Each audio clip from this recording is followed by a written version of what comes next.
This is Coyote News. Hello, I'm Levi Goots. Tonight on Coyote Sports, a USD pole vaulter soared to the top of the nation. And we take a look at one of the best divers in Summit League history. But first, the headlines with Lauren Solek. Lauren? After a Super Bowl loss, the Atlanta Falcons have dismissed defensive coordinator Richard Smith and defensive line coach Brian Cox. Smith could be staying on with the Falcons in an advisory role. The Falcons will also need a new quarterback coach as Matt LaFleur is expected to be named offensive coordinator for the Los Angeles Rams. USD recruiting coordinator and receivers coach Matthew Middleton has been selected as one of 34 football coaches to attend the 2017 NCAA and NFL Coaches Academy. This is one of 3 NCAA leadership development programs that is designed to help coaches in specific points in a football coach's career. The academy runs tomorrow through Sunday in Tampa Bay, Florida. The swimming and diving team earned 3 Summit League Athletes of the Week titles. Senior diver Grayson Herding, freshman diver Isaac Morris, and senior swimmer Aaron Kleiner collected the individual awards after their performances at the Minnesota Challenge. Herding finished runner-up on the 1-meter dive with a score of 257.65. Morris took home the 1-meter title with a score of 294.55. Kleiner placed first in the 200 individual medley and third in the 100 butterfly. And those are your headlines.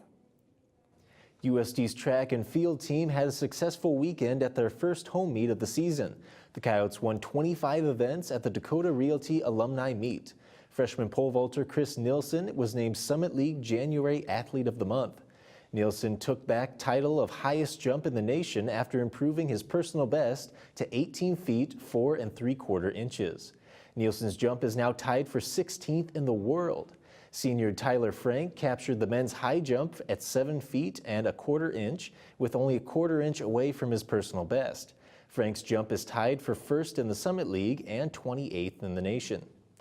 USD took home the top 6 spots in the women's pole vault. Other event winners include Jacob Behrens, Amber Eichhorn, Danielle Waldner, Shanice Canigan, and Julia Noah. The track and field team is splitting between competitions at the SDSU Classic and the Tyson Invitational in Arkansas. The swimming and diving teams are wrapping up their regular season. Coyote News' Michaela Feldman spoke with one diver who's been claiming a popular award. She spent a majority of her life in the water, but in her final semester at USD, Grayson Herding's looking ahead to a future without diving. It's a big time commitment. And time management's one of the most important things Herding's learned. She says it can be hard finding the balance between diving and going to school. Herding says she practices here behind me about 20 hours a week. Herding's been diving for USD since her freshman year, and like most seniors, she's looking back on her time here as a Yote. Everyone tells you that it goes by so fast, and it really does. Once you're a freshman and then all of a sudden you blink and you're a senior. Week after week, Herding's consistently improved, claiming the Summit League Diver of the Week 31 times. It's nice having that recognition that all the hard work that I've put into the sport is working. Chris Jorgensen is the head diving coach at USD. He says it's great that Herding's getting the recognition she deserves. There's also a lot of other things we're looking at and improving other stuff. So there are other milestones that isn't a piece of paper that she's achieving. That's awesome too. Jorgensen says it's definitely going to be hard to fill Herding's shoes. I think she's the athlete that gives me the most feedback on my coaching.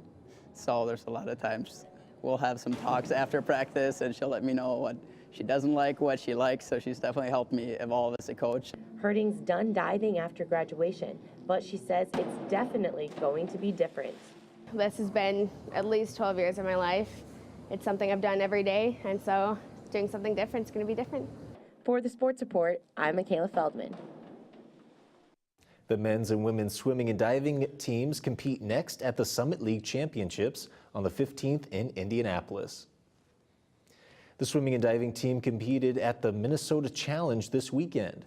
This meet was the Coyotes' last tune-up before the Summit League Championships next week. Freshman diver Isaac Morris captured the 1-meter dive title on his way to setting a new school record. Senior swimmer Aaron Kleiner captured the 200-yard individual medley, and sophomore Hunter Paget touched first in the 100-yard freestyle. Junior Taylor Dessler touched second in the 200-yard breaststroke, while teammate Haley Hanna came in third. Coyote News' Andy Hartman caught up with Austin Sparks of the men's basketball team to see how the team is preparing for the last stretch of games. Andy? Thanks, Levi. The men's basketball team season is about to wind down, but they've got one big test left of the regular season when they play SDSU on Saturday. I'm joined today with Austin Sparks of the team. Thanks for joining us. Thank you. So, what kind of mentality have you had in practice preparation for Saturday's game? Right now, we're focusing more on what we got to do with IPFW since they're our next opponent. Obviously, Saturday's a big game, but we've got to take it one at a time. Everybody's excited for it, but right now, the most important thing for us is Fort Wayne. All right, you guys have had a very close loss to SDSU early in the season. Are you going to change your game at all in this Saturday's game? Obviously, you change your game plan to what they did to us the first time, but one of the biggest things is last time we played them, we didn't have Tyler Flack, who is one of our starters, one of our leading scorers, so it's going to be a big difference having him here and having the atmosphere of the fans in the arena. All right, and what kind of goals do you have for the rest of the season? Our goals for the rest of the season are to obviously win the Summit League tournament, and go to the NCAA tournament. All right, thanks, Austin. Yep. The SDSU game tips off at 1 p.m. on Saturday. From the Sanford Coyote Sports Center, I'm Andy Hartman. Thanks, Andy. In USD basketball action, the men came home with a big road win after beating NDSU 76-66. This was the Coyotes' first win in Fargo since 2002. Matt Mooney led the way with a game high of 26 points, while Tyler Flack put up 17 more. The Coyotes are now 7-4 in Summit League play. The win moves the Coyotes within a half a game of first in the Summit League standings. The Coyotes return to the court tonight in Indiana against Fort Wayne starting at 6. And the women's basketball team suffered a tough 70-58 loss against rival SDSU this weekend. The loss puts the Coyotes in second place with an 8-3 Summit League record. Freshman Kiara Duffley led the Coyotes with 11 points, and J.C. Bradley and Abigail Fogg followed with 10 points apiece. The women are now on the road against Fort Wayne tomorrow night at 5.